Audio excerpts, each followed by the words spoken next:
यांचा, धर्मवीर आनंद दिघे साहेबांचा,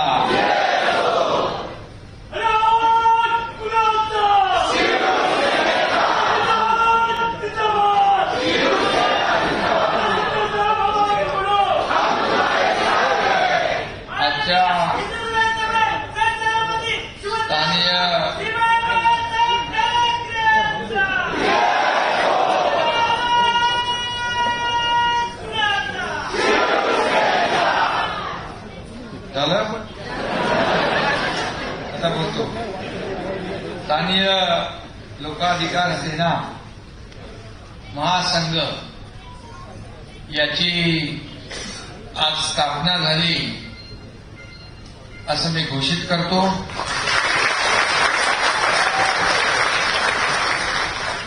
आणि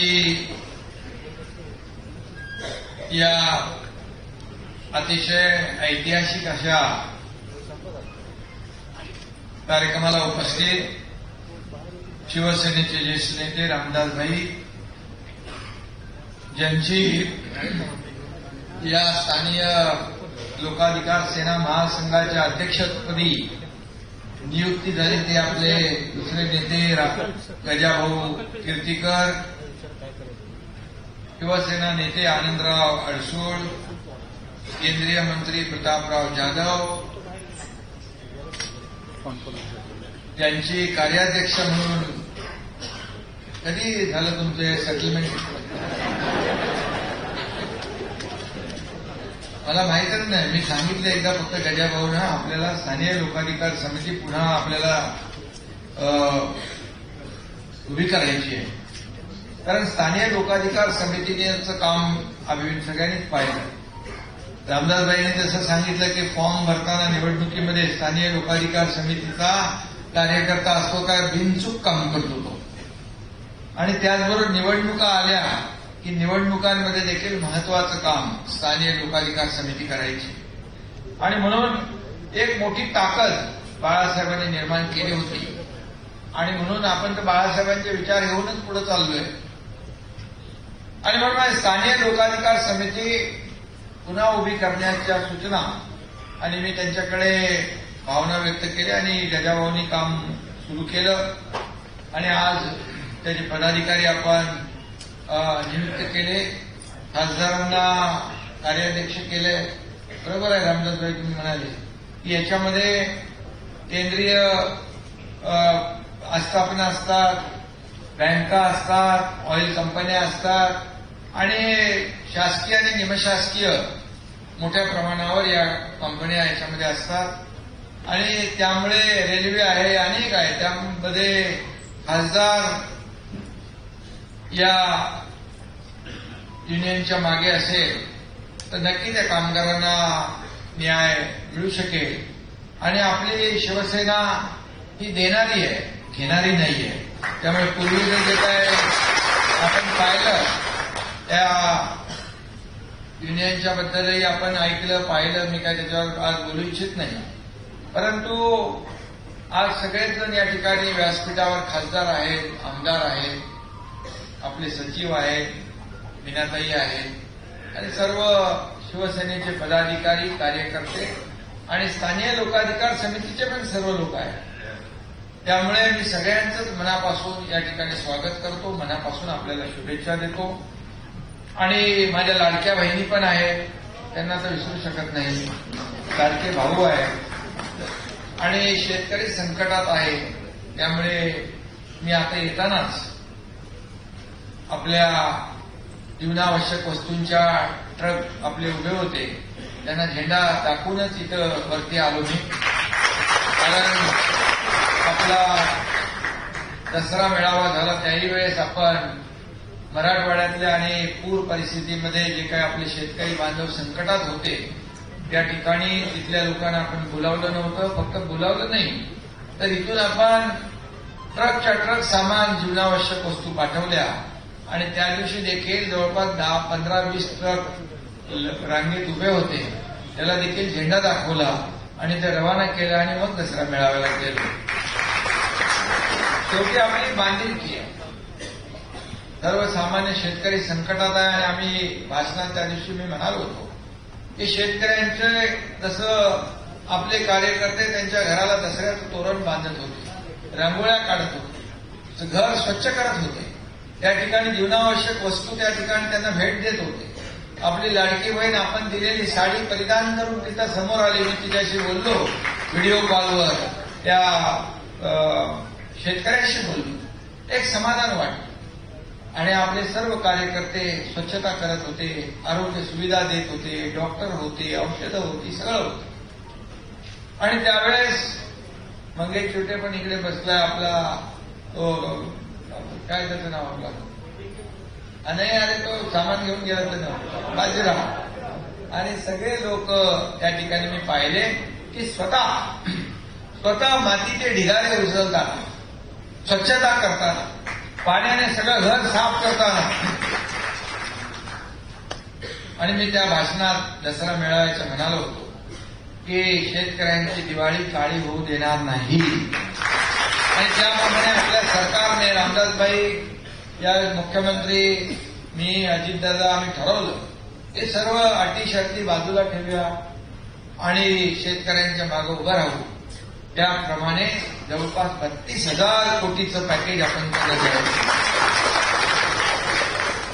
ज्या खरडून गेलेल्या जमिनींचा फार मोठा त्यांना चिंता होती, परंतु यावेळेस 47,000 रुपये हेक्टरी तर देणारच आपण नियमाप्रमाणे, पण यावेळेस नवीन आपण एक प्रयोग केला, मनरेगातून हेक्टरी 3 लाख रुपये त्यांना देण्यात.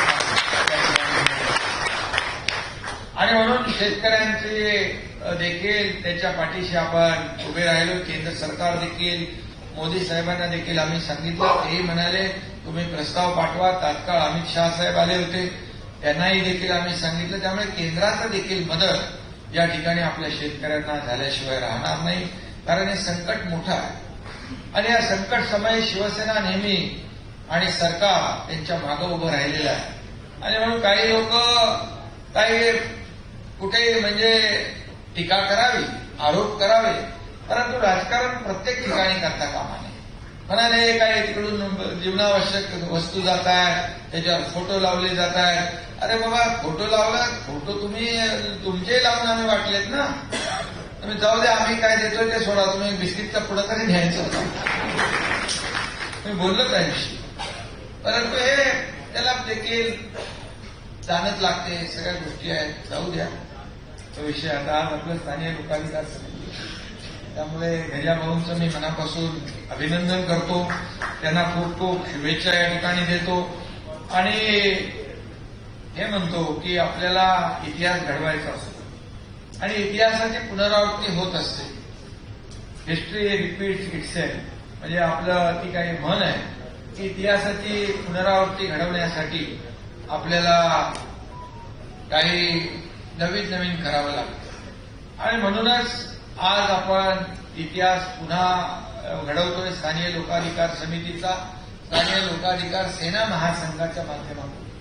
त्यामुळे आपण शेवटी ही स्थानिक लोकाधिकार समिती म्हणजे आता पूर्वीची आणि आता आपली स्थानिक लोकाधिकार सेना, या सेनेने जे काम केलेलं आहे ते काम आपण पाहिलेलं आहे. तेव्हा आंदोलनही आपण पाहिली की मराठी माणसाला तेव्हा मोठमोठ्या कंपन्यांमध्ये, बँकांमध्ये, रेल्वेमध्ये, ऑइल कंपन्यांमध्ये अनेक ठिकाणी नोकऱ्या मिळत नव्हत्या. आणि त्यावेळेस मला वाटतं 1974 साली बाळासाहेबांनी स्थानिक लोकाधिकार समितीची स्थापना केली.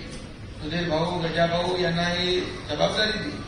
आणि आपण त्यावेळेस पाहिलं की मराठी माणसासाठी, मराठी माणसाला ताठ मानेने उभं राहता यावं, आणि म्हणूनच या स्थानिक शिवसेनेची स्थापना देखील त्यासाठी झाली. परंतु नोकऱ्यांमध्ये मराठी टक्का वाढला पाहिजे, मराठी मुलांना नोकऱ्या मिळाल्या पाहिजे, यासाठी स्थानिक लोकाधिकार समितीने जे काम केलेलं आहे ते आपण पाहिलेलं आहे. आणि म्हणूनच हे स्थानिक लोकाधिकार समितीचे कार्यकर्ते अतिशय शिस्तबद्ध पद्धतीने काम करत असतात.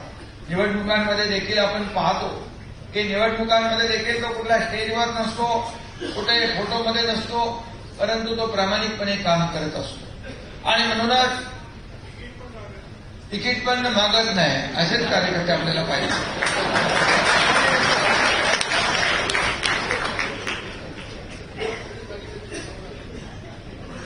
आणि खरं म्हणजे हा एक मराठी माणसासाठी हा लढा आहे. खरं म्हणजे लढा दिला आणि तो लढा देखील आपण पाहिला की इतिहासामध्ये त्याचं महत्व, आणि म्हणून आजचा दिवस देखील आपण मगाशी रामदासभाई म्हणाले सुवर्णाक्षराने लिहिला पाहिजे. आणि खऱ्या अर्थाने आपण ही काय टीम जी आहे, कुठलीही अपेक्षा न ठेवता, कुठलीही अपेक्षा न बाळगता काम करणारी टीम म्हणजे स्थानिय लोकाधिकार समिती.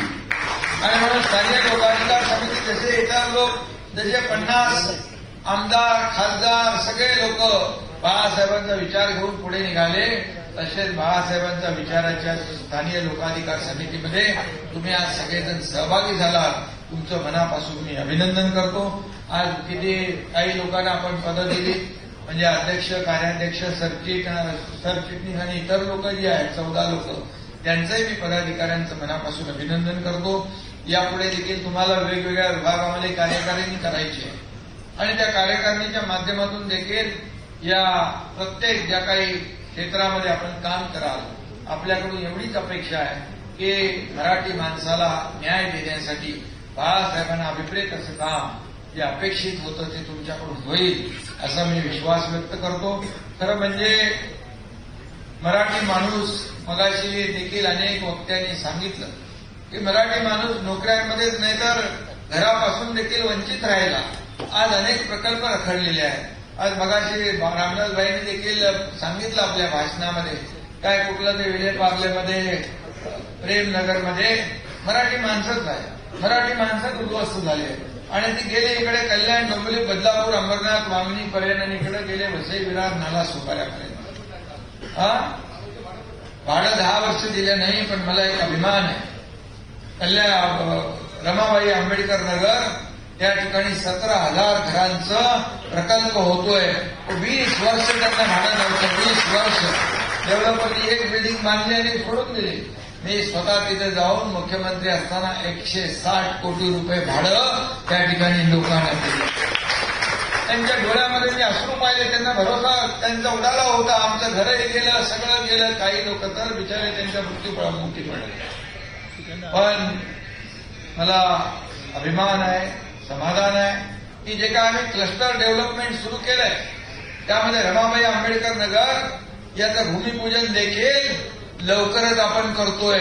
17,000 घरांचा प्रकल्प, जवळपास 4 ते 5,000 घरं रिकामी झाली आहेत आणि त्या ठिकाणी आपल्या SRA आणि MMRDAच्या माध्यमातून आपण तो प्रकल्प पुढे नेतोय. MMRDA असेल, मुंबई महापालिका असेल, MSRDC असेल, जवळपास 4 ते 5,000 घरं रिकामी झाली आहेत आणि त्या ठिकाणी आपल्या SRA आणि MMRDAच्या माध्यमातून आपण तो प्रकल्प पुढे नेतोय. MMRDA असेल, मुंबई महापालिका असेल, MSRDC असेल, MIDC आहे, त्याचबरोबर SRA आहे, म्हाडा आहे, या सगळ्या गव्हर्नमेंट अथॉरिटी ज्या आहेत त्याच्या माध्यमातून आपण क्लस्टर डेव्हलपमेंट करतोय. ठाण्यामध्ये देखील क्लस्टर होणार म्हणून काही लोक म्हणत होते कधी होणार, पण ठाण्यामधून क्लस्टरला सुरुवात झाली आणि आज आपण पाहतोय की 25-25 मजल्याच्या इमारती उभ्या राहताना आपण पाहतो. याचं समाधान आहे. आणि म्हणूनच मुंबई बाहेर फेकले गेलेला मराठी माणूस देखील या SRAच्या आणि या क्लस्टर डेव्हलपमेंटच्या माध्यमातून पुन्हा मुंबईमध्ये आणण्याचं काम आपण करणार आहे. फक्त निवडणुका आल्या की मुंबई महाराष्ट्रापासून तोडणार, मराठी माणसाचं असं होणार तसं होणार, परंतु मराठी माणूस हा मुंबई बाहेर का गेला याचं आत्मपरीक्षण करण्याची आवश्यकता आहे. आणि म्हणून गिरणी कामगारांना एकही घर कधी मिळालं नव्हतं, परंतु मी तुमचा हा एकनाथ शिंदे मुख्यमंत्री असताना जवळपास 12,000 गिरणी कामगारांना घर दिले. आता 1 लाख घरांची आपण त्याची पात्रता तपासली. रामदासभाईंनी मागे सांगितलं गिरणी कामगाराला आपल्याला घरं दिली पाहिजे आणि तुम्हाला मी सांगतो गिरणी कामगारांना घरं आपले महायुती सरकार दिल्याशिवाय राहणार नाही. त्याची सुरुवात झाली. शेवटी याच्या घामावर कष्टावर ही मुंबई उभी राहिली. परंतु आज काय परिस्थिती आहे आणि म्हणूनच आज मी आपल्याला या ठिकाणी सांगू इच्छितो की या सर्व रखडलेल्या प्रकल्पांना चालना देण्यासाठी आम्ही परवाच कॅबिनेटमध्ये देखील निर्णय घेतला की क्लस्टरच्या माध्यमातून जे काय रखडलेले प्रकल्प जे आहेत हे रखडलेले प्रकल्प जॉईंट व्हेंचर करून हे आपले जे काही शासकीय प्राधिकरण आहे या प्राधिकरणांच्या माध्यमातून त्या ठिकाणी त्यांना चालना देणं आणि त्यांना भाडं देणं, त्यांचा पुनर्विकास करणं या सगळ्या गोष्टींसाठी शासनाने अतिशय धोरणात्मक निर्णय घेतलेला आहे. आणि म्हणून जेव्हा जेव्हा आपण पाहतो की जेव्हा जेव्हा संकट येतात, आपत्ती येते, तेव्हा शिवसेना पुढे जाते. मग पूर परिस्थिती असेल तेव्हा देखील स्थानिय लोकाधिकार समितीने काम केलंय. जेव्हा जेव्हा संकट आले त्याही वेळेस स्थानिय लोकाधिकार समिती पुढे आली आहे. शिवसैनिक धावून गेलेला आहे आणि आपत्ती तिथे शिवसेना, संकट तिथं हा तुमचा एकनाथ शिंदे. हे समीकरण जे आहे गेले आणि म्हणून मग अनेक वेळा आपण अनेक प्रसंग पाहिलेले आहेत, अनेक संकट आपण पाहिले, त्याला आपण तोंड दिलेलं आहे आणि त्यावेळेस संकटामध्ये सापडलेल्या आपल्या बांधव भगिनींना आपण न्याय दिलेला आहे. आणि म्हणूनच आज स्थानिय लोकाधिकार समिती, स्थानिय लोकाधिकार सेना महासंघ स्थापन झालाय. ते थोडंसं बोलताना स्थानिय लोकाधिकार सेना, बस हे शॉर्टकट ठेवा. स्थानिय लोकाधिकार सेना जी आहे याचं काम जे आहे, मी खऱ्या अर्थाने एवढंच सांगेन की देशामध्ये अशा प्रकारची संघटना कुठेही नसेल. ही संघटना बाळासाहेब होते तेव्हा होती आणि आता बाळासाहेबांच्या पश्चात ती आपण पुन्हा नव्याने उभी करतोय. आणि म्हणून बाळासाहेबांनी काही विचारपूर्वक ही संघटना उभी केली होती, परंतु त्यांच्या पश्चामध्ये काय काय झालं आपल्याला माहित आहे. मगाशी देखील आपल्या नेत्याने सांगितलेलं आहे. शिवसेना जेव्हा बाळासाहेबांच्या विचारांना तिलांजली दिली, बाळासाहेबांचे विचार पायदळी तुडवले गेले, बाळासाहेबांच्या विचारांना खरं म्हणजे बाळासाहेब म्हणायचे माझी काँग्रेस होऊ देणार नाही. ज्या काँग्रेसच्या दावणीला शिवसेना बांधली, धनुष्यबाण गाण टाकला, यावेळेस तुमच्या एकनाथ शिंदेला हे धाडसी पाऊल उचलावं लागलं. तसं बघायला गेलं तर हे काम सोपं नव्हतं, हे काम सोपं नव्हतं. आणि आम्ही कुणाचे घेऊन गेलो नाही, आम्ही सोडून गेलो, सत्ता सोडून गेलो, सत्तेतून पाय उतार होऊन गेलो. काय होईल पुढे याचं कोणाला काय माहीत नव्हतं. मी मंत्री होतो, माझ्याबरोबर 6-7 मंत्री होते, 50 आमदार होते आणि त्यामुळे हा सगळा इतिहास जो आपल्याला माहीत आहे. आणि लोकांनी आपल्याला राजमान्यता दिली, लोकांनी आपल्याला आपल्या निर्णयाचा स्वीकार केला आणि म्हणूनच आपण लोकसभेमध्ये जिंकलो. विधानसभेमध्ये देखील आपण 80 जागा लढवून 60 जागा जिंकण्याचा विक्रम तुम्ही केला. त्यामुळे जनतेने आपल्याला स्वीकारलंय, जनतेने आपले विचार, बाळासाहेबांचे विचार, आपण घेतलेला निर्णय मान्य केला. आणि म्हणून तर लाखो लोक आज आपल्या शिवसेनेमध्ये काय येतात. आणि आज स्थानिय लोकाधिकार समिती देखील यामध्ये सामील झालेली आहे. खरं म्हणजे हा विचारांची लढाई आहे. आणि म्हणून एक बाळासाहेबांना अभिप्रेत असलेलं काम आपण पुढे नेतोय. एक विचार आपले बाळासाहेबांचे विश्वास आहे, विकास आहे, महाराष्ट्राचा विकास आणि जनतेचा विश्वास या त्रिसूत्रीवर आपण काम करतोय. मला काय मिळालं यापेक्षा मी काय देणार आहे जनतेला, हा विचार आपण केला पाहिजे. एका खुर्चीसाठी, सत्तेसाठी कधी विचारांची तडजोड आम्ही करणार नाही, हे देखील मी या ठिकाणी सांगू इच्छितो. खरं म्हणजे मला खुर्चीसाठी कधीही बाळासाहेबांच्या विचारांची शिवसेना कधी प्रतारणा करणार नाही. कारण आपली लढाई, आपला अजेंडा हा खुर्ची नाही आहे. मी नेहमी सांगतो, या खुर्चीवर ज्यांनी बसवलं त्यांच्या समस्या आणि त्यांचे प्रश्न काय हे सोडवण्याचं काम आपल्याला करायचं. आणि म्हणून का लोकप्रियता मिळतेय, का लोक आपल्याकडे येत आहेत, आज जिथं जिथं हा तुमचा एकनाथ शिंदे जातो रस्त्याच्या दुतर्फा, बाल्कनी, घराच्या समोर, गच्चीवर लोक थांबतात. कोण आहे एकनाथ शिंदे? परंतु जे आपण घेतले निर्णय 2.5 वर्षामध्ये हे ऐतिहासिक निर्णय होते. लाडक्या बहिणींसाठी निर्णय होते, लाडक्या भावांसाठी होते, शेतकऱ्यांसाठी होते, सर्व घटकांसाठी आपण निर्णय घेतले. आणि हे लोकाभिमुख निर्णय घेत असताना या राज्याला विकासाला चालना देखील दिली. काल प्रधानमंत्री मोदी साहेब त्यांच्या भाषणात देखील म्हणाले की 2.5 वर्षाचं महायुतीचं सरकार यायच्या अगोदर जे अगोदरचं सरकार होतं त्याने मेट्रो 3 मध्ये स्टे दिला होता, कारशेडला स्टे दिला होता, विमानतळाच्या कामाला स्थगिती दिली होती. हे सगळे स्पीड ब्रेकर होते.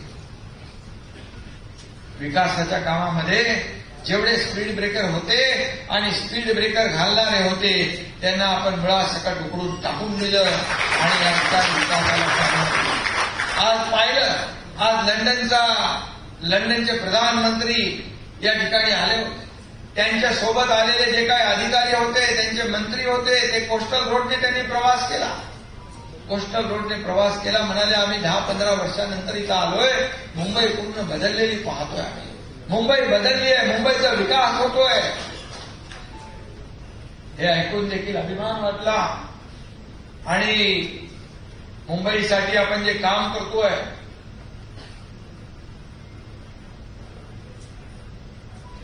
त्याचं कुठंतरी चीज झालं. आणि म्हणून मुंबई गेले 25 वर्ष सोन्याची अंडी देणारी कोंबडी म्हणून पाहिलं. आम्ही रस्ते धुतले, नाले सफाई बघितली, रस्ते धुतले. त्यावेळेस म्हणाले काय मुख्यमंत्र्याचं काम असतं? मुख्यमंत्र्याचं काम काय घरी बसण्याचं असतं? आम्ही तर रस्ते धुतले, पण तुम्ही तर तिजोरी धुतली.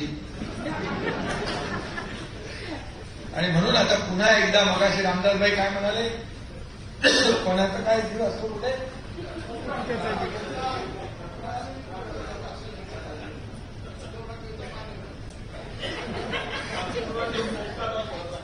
आणि म्हणून रामदासभाई बरोबर बोलतात, कोणाचा जीव कुठं आहे, काय आहे, त्यांना बरोबर माहिती आहे. आणि म्हणून या 2.5-3 वर्षामध्ये आपण पाहिलं की राज्य झपाट्याने पुढे जात आहे. मुंबईचा विकास होतो. आज मुंबईचे सगळे रस्ते सिमेंट कॉन्क्रीटचे आपण करतो. पुढच्या 2 वर्षामध्ये मुंबई पूर्णपणे खड्डेमुक्त झाल्याशिवाय राहणार. काय इतके वर्ष केले नाही?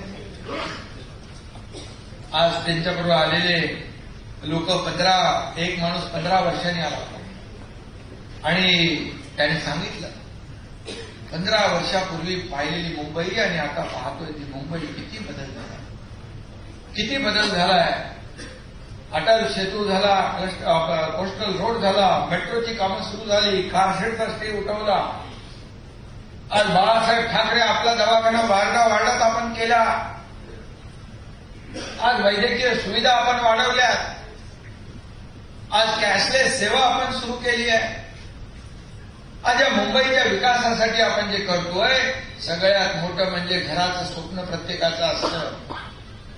आणि गजाभाऊ सगळ्यात मोठा निर्णय आपण जे बाळासाहेबांचं स्वप्न होतं 40 लाख लोकांना मोफत घरं देण्याचं, त्याची सुरुवात आपण केलेली आहे.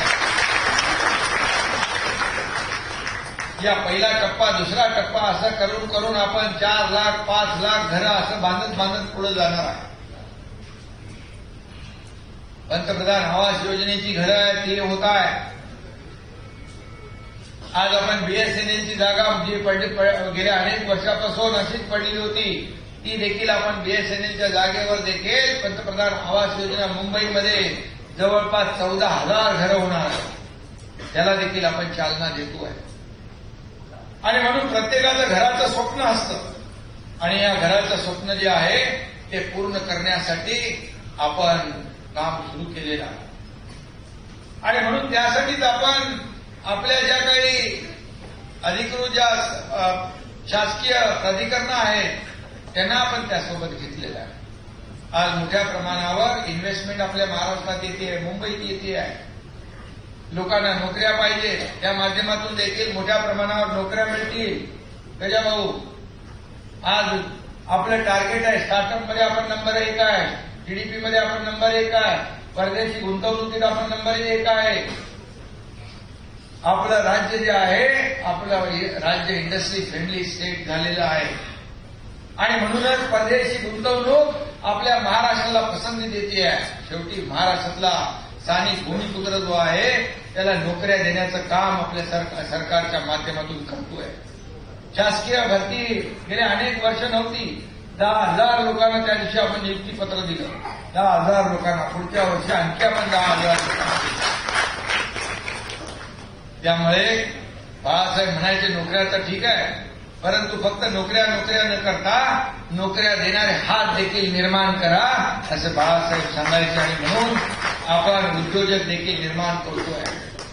टाटा बरोबर आपलं जॉईंट व्हेंचर करून टाटा देखील याच्यामध्ये इन्व्हेन्शन, इनोव्हेशन आणि incubation hub skill development centre सुरू करते आहे. गडचिरोलीमध्ये मी पालकमंत्री असताना एक स्किल डेव्हलपमेंट सेंटर सुरू केलं. त्या ठिकाणी जवळपास 6,000 मुलं दर वर्षाला ट्रेंड होऊन त्यांना नोकऱ्या मिळणार. आता कल्याणमध्ये मला वाटतं श्रीकांतच्या इथं आपण एक चालू केलंय, पुण्यामध्ये चालू केलंय, नाशिकमध्ये आपण चालू करतोय, जिल्हा निहाय. आणि हजारो लोक त्यामधून स्किल मॅनपॉवर तयार होईल. उद्योग आले त्याला स्किल मॅनपॉवर पाहिजे. आणि म्हणून आपल्याकडे चांगलं इन्फ्रास्ट्रक्चर आहे, कनेक्टिव्हिटी आहे, स्किल मॅनपॉवर आहे. त्यामुळे लोक आपल्याकडे येत आहेत. आपली पॉलिसी आपण बदलली, अतिशय पॉझिटिव्ह प्रॅक्टिकल आपण केली आहे. सिंगल विंडो क्लिअरन्स केलाय आणि त्यामुळे खऱ्या अर्थाने रोजगार मोठ्या प्रमाणावर निर्माण होतील. जीएसटीमुळे देखील, जीएसटी आता जो मोदी साहेबांनी निर्णय घेतलाय, 2 स्लॅब ठेवले. पहिले 5% होता, 12% होता, 18% होता, 28% होता. आता 5% आणि 18% आहे. 12% आणि 28% कमी करून टाकला. आता 12% वाले 5% मध्ये आले. त्यामुळे या माझ्या लाडक्या बहिणींना जीवनावश्यक वस्तू असतील, सर्वसामान्य लोकांना जी आवश्यक वस्तू आहे त्याचा जीएसटीमुळे त्याच्या किमती कमी होणार. औषधं जीएसटी फ्री केलेली आहे आणि त्यामुळे मी त्या दिवशी आपल्या मेन मार्केट कुठलं ते मिलिंद देवराजचं काळबा देवीला गेलो होतो. सगळे व्यापारी मला भेटला, गणेश तिकडे होता. व्यापारी मला भेटले, व्यापारी खुश होते. व्यापारी बोलले, मी म्हणालो तुमचं जीएसटी कमी झालंय. बोले नाही, आम्ही ग्राहकांना देखील या वस्तू कमी दरामध्ये देणार. आणि म्हणून ग्राहकाला कमी दरात मिळाल्यानंतर त्याची क्रयशक्ती, त्याची जी पर्चेसिंग पॉवर वाढते, जास्ती खरेदी विक्री होते. आणि त्यामुळे व्यापाऱ्याची विक्री जादा होते. खरेदी जादा झाली की मॅन्युफॅक्चरिंग वाढते आणि मॅन्युफॅक्चरिंग वाढले की तुमचा भाव रोजगार वाढला.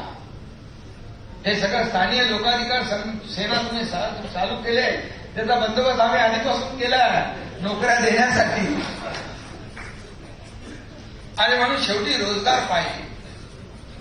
स्वतःच्या पायावर देखील जे युवक उभे राहू शकतात त्यांना देखील आम्ही सरकारने, मी मुख्यमंत्री असताना 10 लाखाची मर्यादा होती. अण्णासाहेब पाटील आर्थिक विकास महामंडळ त्याचं 15 लाख केलं.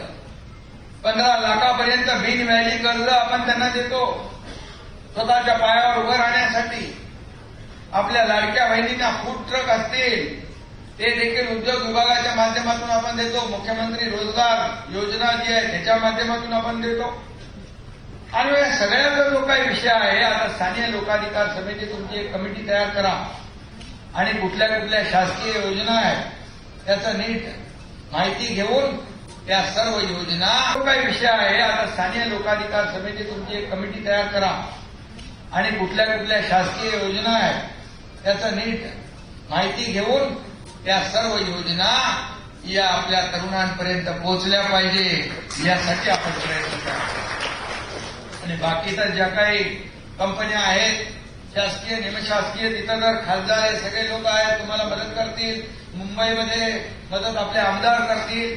त्यामुळे तुमची स्थानिक लोकाधिकार सेना अतिशय मजबूत होईल आणि मजबूत होऊन खऱ्या अर्थाने तुम्ही लोकांना जेव्हा रोजगार पूर्वीप्रमाणे देणं सुरू होईल तेव्हा खऱ्या अर्थाने तो दिवस आपल्या समाधानाचा दिवस असेल, आनंदाचा आहे.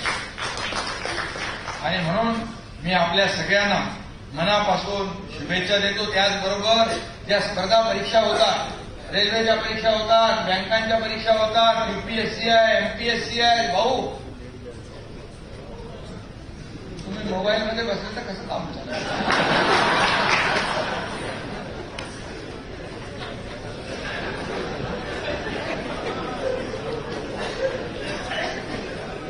स्पर्धा परीक्षा ज्या आहेत त्याच्यात देखील मार्गदर्शन, तिथं आपला माणूस कमी पडतो आणि म्हणून त्याला देखील अचूक मार्गदर्शन दिलं तर तो बरोबर त्या ट्रॅकवर जातो आणि खऱ्या अर्थाने टर्निंग पॉइंट जो आहे, टर्निंग पॉइंटवरच त्याला मार्गदर्शन पाहिजे असतं. आणि म्हणून स्थानिक लोकाधिकार समिती जी आहे, तुम्ही तुमच्या कामाची व्याप्ती जी आहे ही कामाची व्याप्ती वाढवली पाहिजे. आणि म्हणून आपण सगळ्यांनी, तुम्ही काहीतरी 54 का 21 आस्थापनांमधून लोक आले तुमच्याकडे, आता बाकी राहिले ते येतील. कारण शेवटी इतर राज्यात आपलं सरकार आहे, केंद्रात आपलं सरकार आहे, याचा देखील फायदा तुम्हाला होणार आहे. आणि शेवटी एखादा खासदार मंत्री जेव्हा एखाद्या आस्थापनेच्या अधिकाऱ्याला बोलवतो त्यावेळेस तो आस्थापनेचा अधिकारी आपल्या माणसावर अन्याय करू शकत नाही, तो हिंमत करू शकत नाही, धाडस करू शकत नाही. याचा देखील तुम्हाला फायदा होणार आहे. पूर्वीप्रमाणे आपल्या इथं बाकी काही चालत नाही, सेटिंग बिटिंग काही चालत नाही आपल्याकडे. कारण मी मगाशी सांगितलं, आपण देणारे आहोत, घेणारे नाही. इथं देना बँक आहे, लेना बँक नाही. आणि त्यामुळे न्याय द्यायचा तो प्रत्येक कामगाराला द्यायचा, न्याय द्यायचा तो या भूमिपुत्राला द्यायचा, हा निकष आपल्याला ठेवायचा आहे. आणि त्यामुळे जे काही यश तुम्हाला मिळणार आहे तुमच्या प्रामाणिकपणे काम करण्याला, खऱ्या अर्थाने त्याचं जे बाळासाहेबांचं अभिप्रेत असलेलं, बाळासाहेबांना अभिप्रेत असलेलं काम तुम्हाला या स्थानिक लोकाधिकार सेनेच्या माध्यमातून करायचं. वेळोवेळी जेव्हा जेव्हा आवश्यकता असेल तेव्हा तेव्हा तुम्हाला जी काही मदत लागेल, मार्गदर्शन लागेल, ते मी एकनाथ शिंदे तर तुमच्या सोबतच आहे. डॉक्टर आहे तुमच्या सोबत, भाई मगाशी म्हणाले डॉक्टर आहे तर तुम्हाला टेन्शन घेऊ नका. पण मी डॉक्टर नसलो तर मी इंजेक्शन, औषध, ऑपरेशन, कोणाला गोळी पाहिजे, कोणाला इंजेक्शन पाहिजे, कोणाचं ऑपरेशन करायचंय, त्याप्रमाणे मी करत असतो. आणि त्यामुळे आपण काही लोकांना पोटदुखी होते, काही लोकांना त्रास होतो, त्याच्यामुळे बाळासाहेब ठाकरे आपला दवाखाना मोफत ठेवलेला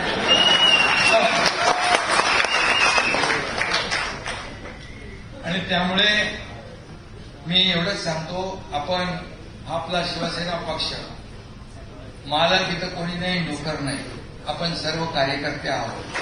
आपण सर्व कार्यकर्ते. मी मुख्यमंत्री होतो तेव्हाही कार्यकर्ता म्हणून काम केलंय. आता मी उपमुख्यमंत्री आहे, तुमचा प्रमुख आहे, तरी सुद्धा मी कार्यकर्ता म्हणूनच काम करतो आहे.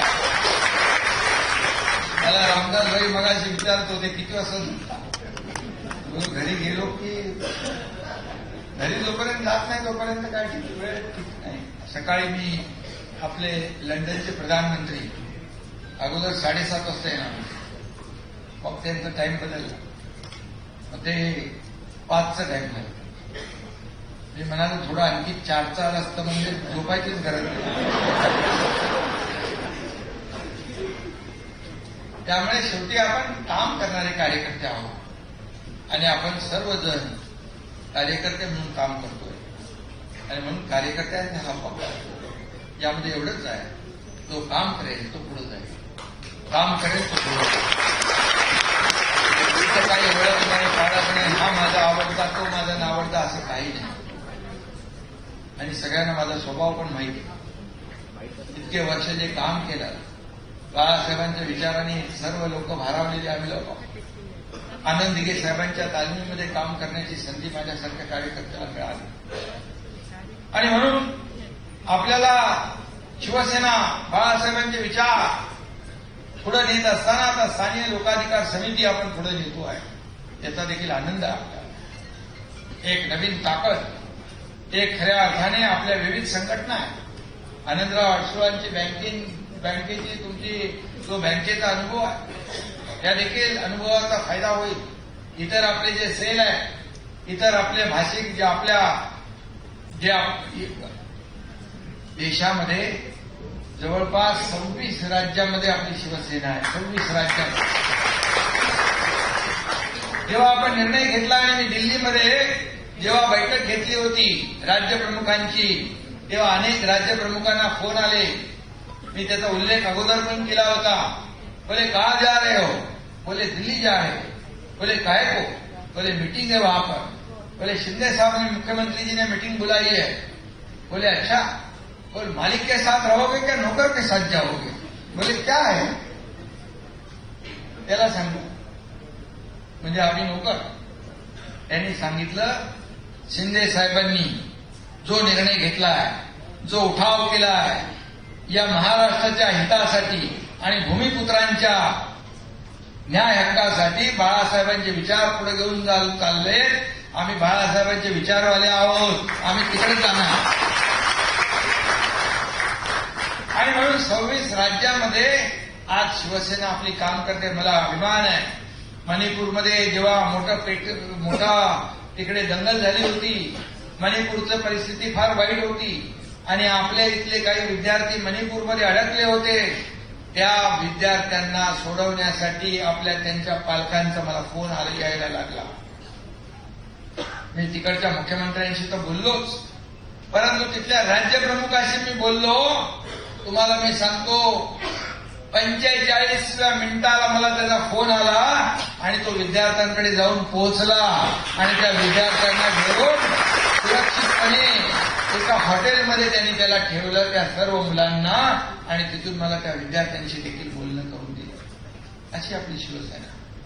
त्यांना विश्वास आहे की काही झालं तरी हा एकनाथ शिंदे खंबीरपणे मागं उभं राहणार, पाठीशी उभा राहणार.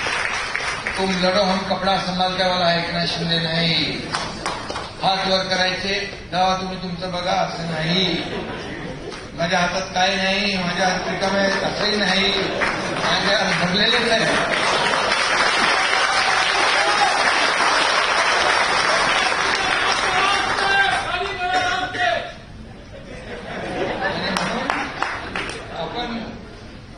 संकट समय उभे नाही राहणार तर कधी राहणार. आणि म्हणून मी एवढंच सांगतो, एक नवं स्वप्न, नवे पंख, नवी उमेद घेऊन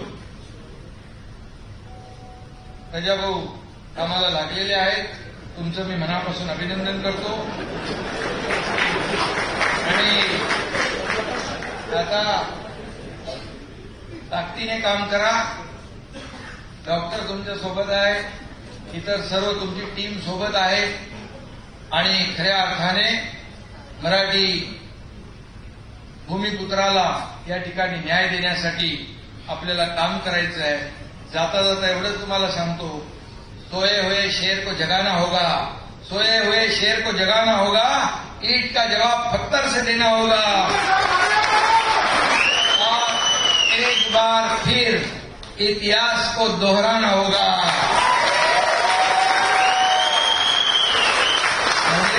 पुन्हा स्थानीय लोकाधिकार समिती नव्या जोमाने उभी करायची आहे, हे माझं सांगण्याचा उद्देश आहे.